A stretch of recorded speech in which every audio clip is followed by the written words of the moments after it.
우리 기독교는 주일을 주의 날로 정해서 지킵니다. 이유가 뭐냐면 오늘 본문에 나온 대로 안식 후 첫날에 오늘 주일날 주님이 부활하셨기 때문에 그 주님의 부활하신 날을 기념하여서 우리가 주의 날로 지키고 있는 것입니다. 그래서 기독교는 부활의 종교다, 이런 말씀을 하십니다. 따라서 오늘 부활주일날 그 예배를 드리는 모든 크리스찬들이 영적으로 부활을 경험할 수 있게 되기를 주의 이름으로 축원합니다. 우리 모두가 다 오늘 몸은 죽지 않았기 때문에 다시 살아날 수 없지만 우리의 자아는 오늘 말씀을 통해서 죽어서 다시 살아나는 영적인 부활을 경험할 수 있게 되기를 간절히 소망합니다. 소망하는 자들마다 오늘 영적인 부활이 우리들의 이 생명 가운데 영생의 능력으로 자리하게 될 줄로 그렇게 믿습니다. 자, 영적으로 부활하기 위해서는 오늘 저희들은 본문을 통해서 세 가지 것들을 해야 합니다. 그 첫 번째가 뭐냐 그랬더니 바로 기독교의 부활을 증거해주는 빈 무덤을 갖는 것입니다. 여러분, 이스라엘 나라는요, 사람이 죽으면 장사를 지냈는데 어디에 지냈냐면 바위 굴을 파고 그곳에 시체를 넣고 큰 바위로 그 굴 문을 봉함으로써 장사를 지내게 되었습니다. 이렇게 죽은 자들은 무덤에 갇히게 돼요. 그러면 그 무덤 속에는 뭐가 있겠어요? 어두움이 찾아듭니다. 우리가 주의 날을 썬데이로 기념하고 있는데 이유는 뭐냐면 태양신 숭배가 아니고 생명의 주인 되신 하나님을 기념하는 것입니다. 빛이 있으면 생명이 있고 빛이 없으면 죽음입니다. 어둠과 죽음이 그 무덤 속에는 있고 그 속에서는 죽은 시체가 썩어가고 시체 썩는 냄새가 진동합니다. 그런데 그 무덤이 갇힌 무덤이 아니고 빈 무덤이 된 것이 바로 부활의 증거입니다. 기독교에서 말하는 1차적인 증거는 빈 무덤이라는 거예요. 누구의 빈 무덤? 예수 그리스도의 빈 무덤. 그것도 죽은 지 3일 만에 부활하신 거죠. 여러분, 그런데 우리가 영적으로 부활하려고 그러면 우리도 역시 이 빈 무덤을 가져야 된다라고 하는 거예요. 원래 이 빈 무덤이 상징하는 것은 뭐냐면 바로 그 무덤을 봉했던 어두움을 그렇게 가둬놨던 그 돌문이 옮겨지는 거예요. 그러면 그 굴의 입구에 빛이 들어옴으로써 어둠이 사라지게 돼요. 이와 마찬가지로 우리가 영적으로 부활하기 위해서는 영혼이 우리들의 마음과 생각하고 같이 가잖아요. 우리들의 마음 속에, 우리들의 생각 속에, 그래서 우리들의 영적인 세계 속에 마치 썩은 시체의 냄새, 어두움,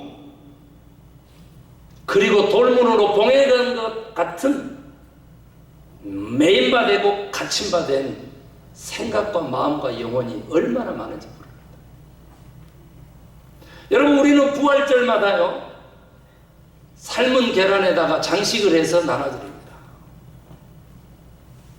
원래는 삶으면 안 되죠. 생계란을 드려야 맞죠.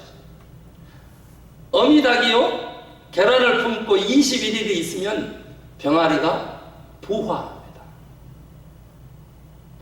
여러분, 우리가 우리의 생각과 마음과 영혼을 한 세계로 봤을 때, 이 세계를 알로 상징해서 봤을 때 생명이라고 하는 것, 새 생명이라고 하는 것은 바로 이 껍질을 깨는 것이고 한 세계를 여는 것이죠.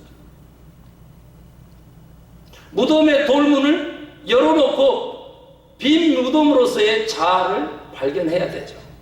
그런데 이 계란이 병아리가 되기까지, 여러분, 제가 한번 설교한 적도 있는데요, 그 안에서는요 노란 자, 흰 자가 버무러져 가지고 온갖 생명의 기운들이 싹터서 결국은 21일째에 병아리가 안에서 그 껍질을 조아서, 부리로 조아서 그 껍질을 깨고 나와야 그 병아리가 정상적인 병아리, 건강한 병아리가 돼요. 새 생명이 되는 거예요.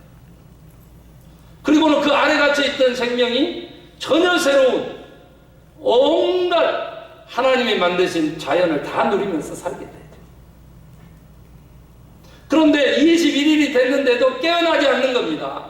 마치 우리가 21년을 믿었는데도 아직도 깨어나지 않는 우리의 생각과 마음과 영혼처럼 깨어나지 않는 거예요.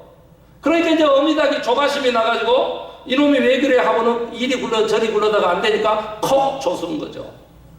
그래서 밖에서 알껍질을 깼더니 안에 병아리가 살아있긴 한데 아직 다 성숙이 안 돼가지고 결국은 인큐베이터를 잃어버리니까 지체 장애 병아리가 되고 만 거죠. 핸디캡이 되고 만 겁니다. 우리들의 영적인 세계에도 똑같은 역사가 일어나는 거예요. 목사님이 콕 쫓아가지고 깨진 정신은, 그 영혼은 불구요. 똑바로 걷고 싶어도 걸을 수 없게 돼요. 여러분, 오늘 이 부활 아침에 여러분은 건강한 생명으로 부활하시기를 주의 이름으로 축원합니다. 그렇게 되기 위해서는 여러분들의 그 생각 속에, 마음 속에, 영혼 속에, 세계에 우리를 깨워내고 우리의 그 껍질, 생각의 껍질을 깨고 나올 새 세계를 열어줄 성령님을 모셔야 돼요. 아멘. 하나님의 영을 담아서 그 영의 뜨거운 불길로 우리의 생각의 틀과 마음, 영혼 속에 갇혀진 돌무덤들을 깨뜨리고 나와야 돼요. 오직 성령의 능력으로만, 그 뜨거운 불로만 가능한 것입니다. 저가 아무리 하려고 해도, 우리 교회가 아무리 하려고 해도, 주변 사람들이 아무리 도와도 내 안에 성령이 없는 사람은 결코 건강한 생명으로 부활할 수 없어요. 다시 날 수 없습니다. 여러분, 저는요 부활절마다 예화를 하나 듭니다. 과연 구원받은 주의 백성들은 어떤 모습으로 살아갈까? 한마디 골로되라 그랬더니 자족함이었는데, 바로 구원받은 영혼 쪽으로 가서 지켜보니까, 구원이라고 하는 것은 바람 빠진 풍선이 저 방 한가운데 구석에 이렇게 쭈글쭈글해서 찌그러져 있는 그 풍선, 바람 빠진 풍선을 자로 보러 보는 거. 이것이 구원받은 영혼이구나. 여러분, 오늘날 교회에서는 어떻게 하냐면요, 헬륨이라고 하는 거 아시죠? 이거 마시면 이렇게 하는 거예요. 근데 하필이면 또 헬륨이 또 그게 헬자가 들어가 지옥인데, 어떻게 되냐면요, 우리들의 자아에다가 오늘날 교회가 계속 헬륨을 집어넣어요. 그래가지고 막 고무풍선이 부풀어 오르듯이 우리들의 자아가 이렇게 부풀어 오른다고요. 그럼 겉으로 보기에는 막 반짝거리고요, 매달아 놓은 줄만 놨다 그러면 천지분간 못하고 이제 천장을 치고 돌아다니죠. 자충우돌합니다. 이것을 신앙이라고, 이것을 부활신앙, 이것을 크리스찬의 삶이라고 가르쳐와요. 죄송하지만 틀렸습니다. 그 고무풍선이 우리들의 자아 속에 갇힐 수 있는 것은 죽어야 될 우리들의 자아뿐입니다. 주의 영이 오면 여러분, 그렇게 매끈거리는 고무풍선 속에서도 기공이 있어가지고요, 바람이 싹 빠져나가서 파티가 끝나면 한쪽 구석지에 가라앉아가지고 쭈그러져 있는 고무풍선, 그것을 언제나 내 자아로 보는 영혼은 이미 갇혀있지 않고 나온 거고요. 우리들의 자아를 형성하는 새로운 바람은 오직 나와 함께 있는 성령의 바람이다. 성령의 바람. 오늘 여기서 빈 무덤을 가지기를, 그것이 부활하는 영혼의 상징이라면, 오늘 우리가 얼마만큼 자아의 바람을 불어가지고 정말 지옥인지도 모르고 붕붕 떠서 돌아다녔고 파티만을 쫓아서 다녔냐고요. 그런데 진정한 구원이라고 하는 것은, 구원받은 영혼이라고 하는 것은 바로 그 바람 빠진 풍선을 자아로 여기는 거다. 제발 좀 깨어나시기를 바랍니다.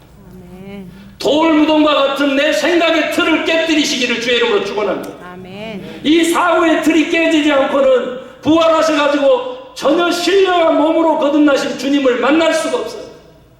그는 육체도 가졌어요. 뼈도 살도 가졌어요. 그러나 돌 바위 문이 열려지고 그 열린 문으로 나왔다는 기록이 없어요. 단지 없어진 거예요. 그러면 그 바위 덩어리도 그를 가둘 수 없는 신령한 몸으로 부활하신 거예요. 그런 주님을 내가 어떻게 만나겠어요? 내 경험에 갇혀가지고, 내 지식에 갇혀가지고, 내 신앙 체계에 갇혀서 어떻게 살아계신 주님을 모시겠냐고. 유대인들이 그 유대인들의 체계 속에 갇혀서 메시아로 오시고 하나님의 아들로 오신 예수님을 거부한 것처럼 똑같은 일들을 오늘날의 기독교인들도 하고 있을 거라고. 오늘 우리들의 사고에 돌 무덤에 그 막힌 돌 문을 굴려서 열어서 빈 무덤을 소유하는 영혼들 되시기를 주의 이름으로 축원합니다. 아멘. 생각과 사고와 마음을 깨뜨려야 영혼이 살아요. 왜 그래요? 그 생각과 그 마음은 세상이 주는 것이기 때문에, 세상이 훈련시켜 왔어요. 세상의 가치는, 그 세상의 가치는 무엇으로 대변되는지 아세요? 나 혼자 잘 먹고 잘 살면 된다. 이 가치로부터 어서 하루속히 돌 무덤에 막힌 돌을 여시고 빈 무덤으로 존재하시기를 주의 이름으로 축원합니다. 아멘. 두 번째로 영적으로 부활하기 위해서는 오늘 예수님께서 부활하신 다음에 첫 번째 하신 말씀이 무엇인지를 살펴보는 것입니다. 그것은 바로 카이레테입니다. 헬라어로 그렇게 기록되어 있지만 예수님이 하신 말은 아람어였을 것으로 그렇게 믿고 있습니다. 그래서 이 헬라어로 카이레테로 번역된, 여기 제가 맨날 부활절 때마다 카이라떼 그럽니다. 제가 바닐라 라떼를 좋아하는데 요즘은 카페에 가면은 고구마 라떼가 그렇게 맛있더라고요. 그래서 고구마 라떼 최근에 나왔다 그랬더니, 아, 목사님 카페 좀 다니세요. 진작 나왔어요. 일부 예배 때 그러더라고요. 여러분, 카라라고 하는 걸그룹이 뭐라고? 무슨 뜻이라고? 카라라고 하는 단어에서 왔어요. 기쁨이라고. 카이레떼가 첫 말씀이세요. 부활하셔가지고. 그것도 이 여인들에게, 그것도 막달라 마리아에게 그렇게 하신 거예요. 뭐라고? 기뻐하라, 그 말이에요. 그런데 우리가 번역할 때는 뭐라고요? 평안하냐? 오늘 주제 말씀처럼 평안하냐? 여러분, 이 평안이라고 하는 게 원어가 기쁨으로 같이 간다는 거죠. 우리가 어떻게 영적으로 부활할 수 있습니까? 그거죠. 우리들의 마음속에 평안을 갖는 것입니다. 아멘 하시죠. 아멘. 평안의 반대가 무엇입니까? 불안입니다. 근심입니다. 염려입니다. 아니요, 갈등입니다. 싸움입니다. 전쟁입니다. 죽음입니다. 어둠이요, 사망. 평안이 어떻게 임하는 것입니까? 오늘 본문대로 기뻐하라. 평안이 어떻게 임합니까? 근심하고 염려하고 불안해하는 것 대신에 믿음을 가지고 주님에게 맡기는 거예요.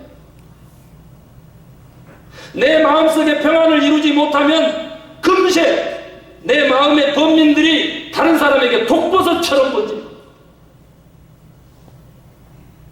내 영혼이 다시 부활하기 위해서는 죽은 자아가 거듭나는 예수 그리스도의 자아로 바뀌기 위해서는 마음속에 믿음을 가지셔야 돼요. 그 속에서 누리는 평안이 있어요. 그리고 또 한 가지의 방법은 모든 일들, 모든 사건들에 기쁨을 가지는 것입니다. 고난인데 어떻게 기뻐해요? 예스!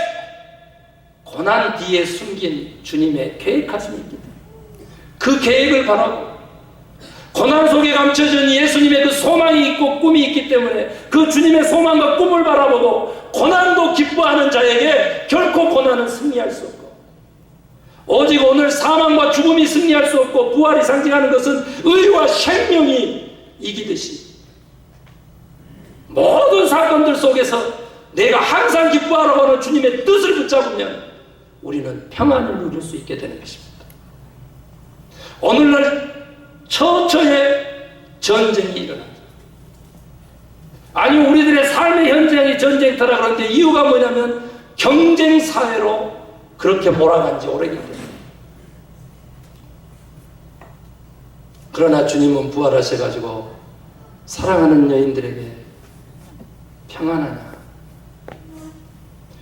예수를 구주로 믿는다면 우리가 죽어도 다시 살 줄로 믿고 살아서 믿었으니까 영원히 죽지 않을 줄로 믿는다면 여러분 평안할지어다. 아멘. 우리의 평안을 뺏어갈 그 어떤 것도 이 세상에 존재하지 않는 것입니다. 왜냐하면 우리가 죽어도 사는데 내 마음속에 평강을 위하여 믿음을 소유하시기 바랍니다. 아멘. 인생을 주님께 맡기세요. 아멘. 염려하지 마세요. 근심하지 마세요. 길을 한 자나 더 할 수 없어요. 무엇을 먹을까 마실까 입을까 염려하지 마세요. 이 모든 것은 우리 하늘 아버지께서 우리에게 있어야 될 줄 알고 다 공급해 주신다는 것을 믿으세요. 아멘. 여러분 마지막으로 평안, 그 다음에 예수님이 두 번째 하신 말씀이 있어요. 여러분 이 평안하며 기뻐하라 라고 하는 이 말씀은 가일의 때는요 두려워하지 말라 하고 같이 가요. 여러분 그런데 이 두려워하지 말라고 하는 말씀을 예수님이 하세요. 그러나 두 번째 말씀으로 볼 수 없는 게 첫 번째 말씀을 다시 반복한 걸로 그렇게 봐요. 왜냐하면 지키던 군인들이요 거의 그냥 지진이 일어나면서 무덤 돌문이 확 열렸는데 안에 나온 사람이 분명히 없었는데 예수는 없는 거죠. 그러니까 그 지키던 군인들이 어떻게 됐다고? 거반 죽은 것처럼 이렇게 된 거예요. 얼마나 놀랬겠어요.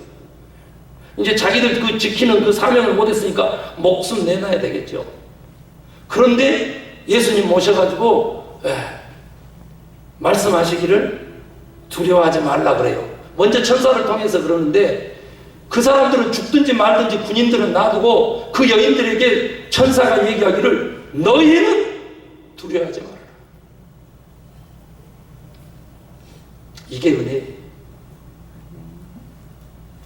두려워하지 않고 기쁨과 평안과 믿음을 소유할 백성들을 따로 구별해서 너희는 두려워하지 마라. 이렇게 같이 가요. 그러면 두 번째 예수님이 하신 말씀은 뭐냐? 이게 평안하냐라고 하는 말씀 다음에 갈릴리로 가라.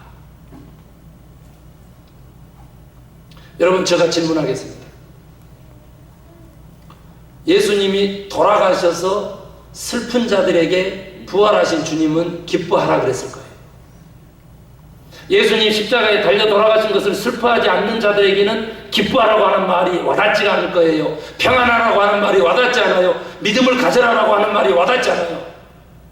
그런데 예수님의 십자가에 달려 돌아가신 것을 슬퍼하는 자들에게는 기뻐하라고 그랬다고. 그래서 왜 그랬는가 그랬더니 예수님이 다시 살아나셨기 때문에, right? 근데 예수님이 살아나는 것이 도대체 왜 기쁘냐고. 여러분 대답 좀 해봐요. 그가 다시 살아나신 것이 우리에게 왜 기쁨입니까? 여러분 예수님이 다시 살아나는 것이 진짜 기쁜 이유가요 3년 반 동안 제자들하고 동고동락했던 공생애 때문에. 다른 말로 바꿔볼까요? 우리가 죽었어요. 그런데 다시 살아났어요. 왜 기쁘냐고. 여러분 도대체 우리가 죽어도 슬퍼할 사람은 있을까요? 우리가 죽었다가 다시 살아났는데 그것을 기뻐할 사람이 있을까요? 이 말은 무슨 말이냐면 예수님이 다시 살아나는 것이 기쁜 사람들에게 그 기쁨의 원인이라고 하는 것은 예수님께서 그만큼 그들을 위해서 살아준 공생애가 있었다는 거예요. 잘 살았다는 거예요. 잘 살았다는 거예요. 우리가 오늘 예수를 믿고 잘 살지 못하면 부활해봤자 어디다 쓸모가 있냐고. 아무 쪽에다 쓸모가 없지. 아무 짝에도. 잘 살아야지. 잘 살아야지. 잘 살아야지. 그래야 우리가 죽었다가 다시 살아나도 기쁜 사람들이 있을 거 아니냐고.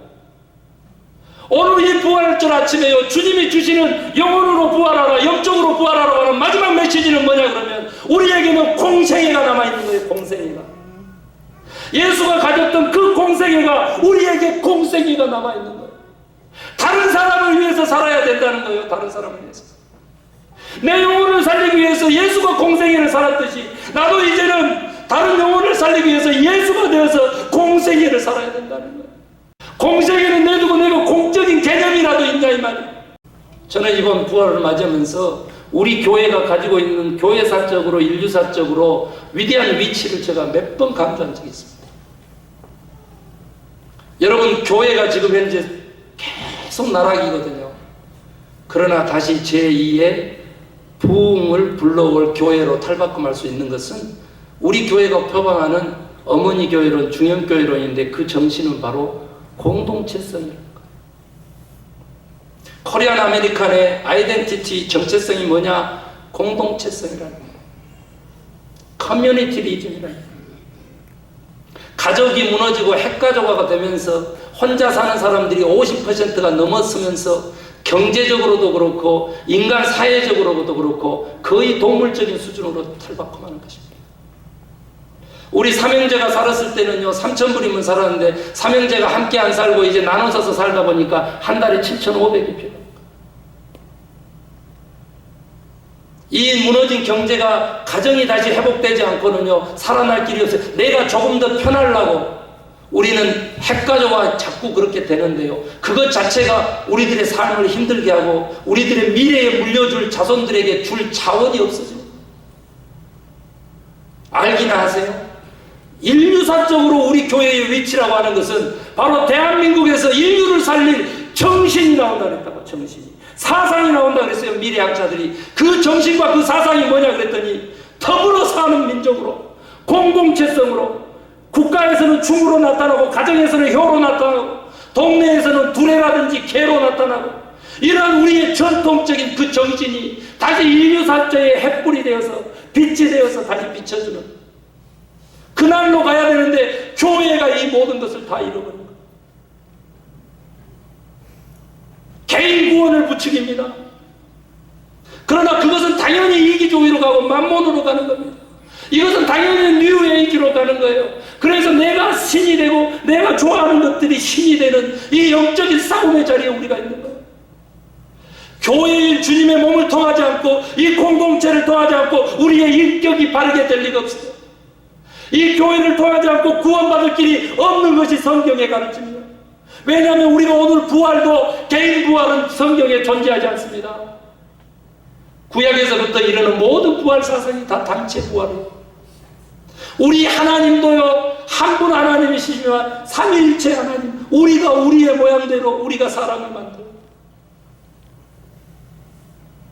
개인이 존재하지 못하도록 성경은 그렇게 가르치고 있는데 왜 교회가 개인주의를 숭상하고 이기주의를 부채질하냐고.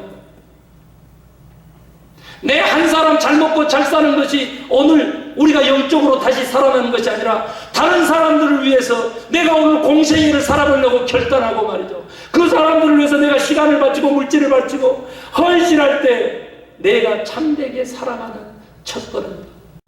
이것을 모르면 구원받을 수 없습니다. 이것을 모르면 살아서 믿었기 때문에 영생하는 길을 갈 수가 없습니다. 어떻게 영생하는지 여러분 아세요? 여러분은 돌아가시고 안 계셔도 여러분의 죽음을 슬퍼하는 사람들도 있으며 여러분의 그 교회에서 헌신하고 희생했던 그 여러분들의 권사로서의 삶, 장로로서의 삶, 집사로서의 삶을 길어주는 사람들이 있어야지. 길어주는 사람들이 있어야지 살아서 영원히 사는 것이죠. 저희 할아버님 돌아가신 지가 언제인 줄 아세요? 20년 됐어요. 그래도 아직도 우리 자녀들에게까지 할아버지는 살아계세요. 어떻게? 법 없이도 살 사람, 법 없이도 살 사람. 그렇게 선하게 좋은 마음 가지고 아들한테도 때로는 맞아가시면서 한 번도 자기 주장을 아들한테 펴지 못하고 아들이 원하는 대로 묵묵히 하인처럼 섬겼던 그 할아버지를 저는 보면서 자랐기 때문에 법 없이도 살 사람, 그 할아버지는 가신 지 20년이 됐어도 우리 가족 공동체에서는 영영이 살아있듯이 살아서 너희가 나를 믿었으니 영원히 죽지 하려고 하는 이 말씀이 교회 공동체 내에서 내가 기림이 있는 삶을 살아야 된다는 사실을 결코 잊어서는 안 되는 거예요. 영적으로 부활하시기를 바랍니다. 아멘. 고향으로 불러서 베드로에게 네가 네가 나를 사랑하느냐 묻는 거예요. 중형교회 비전 어머니 교회 비전이 어떻게 나온 줄 아세요? 저 목회 25년 만에 그 비전을 하나님이 주셨어요. 그래서 제가 좀 5년째 중형교회 비전을 달려오는 거예요. 제가 31년째 목회입니다. 언제 주신 줄 아세요? 요한복음 21장을 새롭게 읽도록 하신 거예요. 세 번 부인한 베드로에게 부활하신 주님이 네가 나를 사랑하느냐 갈릴리로 불러가지고 하신 일이 딱 이 일밖에 없어. 그랬더니 내가 주를 사랑하는 줄 주께서 아시나이다 그럽니다. 그걸 세 번이나 반복했다라고만 설교를 하고 그렇게만 읽어왔어. 그 다음 말씀이 있잖아요. 내 양을 먹이라. 내 양을 치라. 네가 나를 사랑하면 내 양을 네가 먹이고 쳐야 된다 그 말이에요. 여러분 하나님 사랑하십니까? 예수님 사랑하십니까? 그러면 주님이 양으로 여기는 사람들을 치고 먹이고 돌보시기를 주의 이름으로 축원합니다. 아멘. 이 공생에 이것이 예수님의 공생에만 있는 게 아니고 우리에게도 있다는 거예요. 저는 교회가 성육신해야 교회가 다시 산다고 합니다. 예수 그리스도에게 붙였던 위대한 용어들이 이제 감히 우리가 우리 교회에 붙이는 거예요. 예수님의 공생에만 얘기했던 이 공생이라고 하는 개념이 오늘날 우리 그리스도인들에 있지 않고는 교회가 살 길이 없는 거예요. 주님의 몸이 살아날 길. 교회가 다시 부활하기 위해서는 여러분 갈릴리로 가시기를 주의 이름으로 축원합니다. 예수 만나서 구원 얻었던 그 첫 마음으로 돌아가시고 그곳은 우리들의 필요가 있고 우리들의 이웃이 있는 것입니다. 우리는 항상 누가 내 이웃입니까? 내 중심으로 이웃을 물었습니다. 그러나 예수님의 질문이라고 하는 것은 누가 강도 만난 자의 이웃이 되겠느냐? 믿음을 바꾸시기를 바랍니다.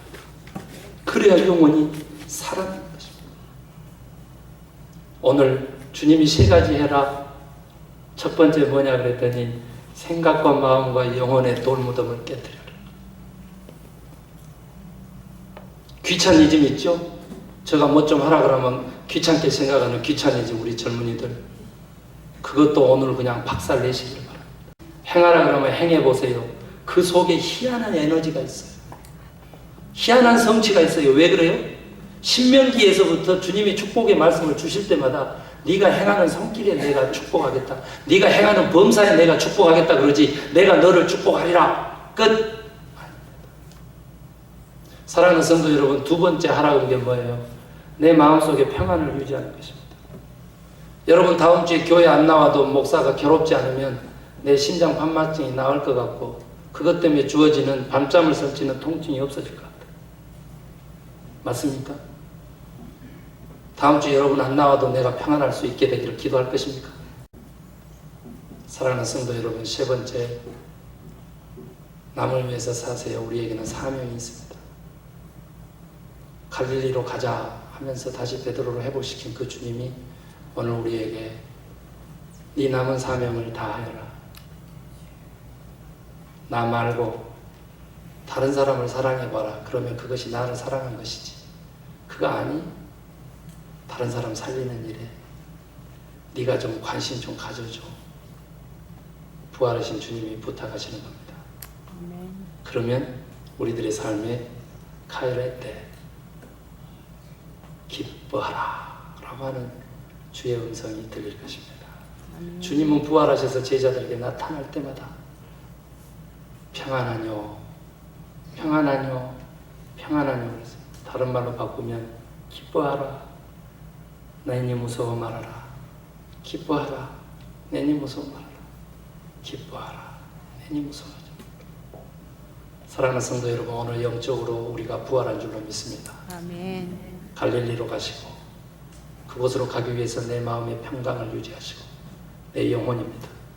그리고 내 생각의 틀을 깨뜨리셔서 하나님이 우리를 용납하고 계시듯이 만유를 용납할 수 있을 만큼 큰 생각, 큰 마음, 큰 영혼 가지고 갈릴리 낮은 곳으로 가는 것, 이것이 영적으로 부활하는 삶의 핵심 메시지입니다. 기도하기를 원합니다.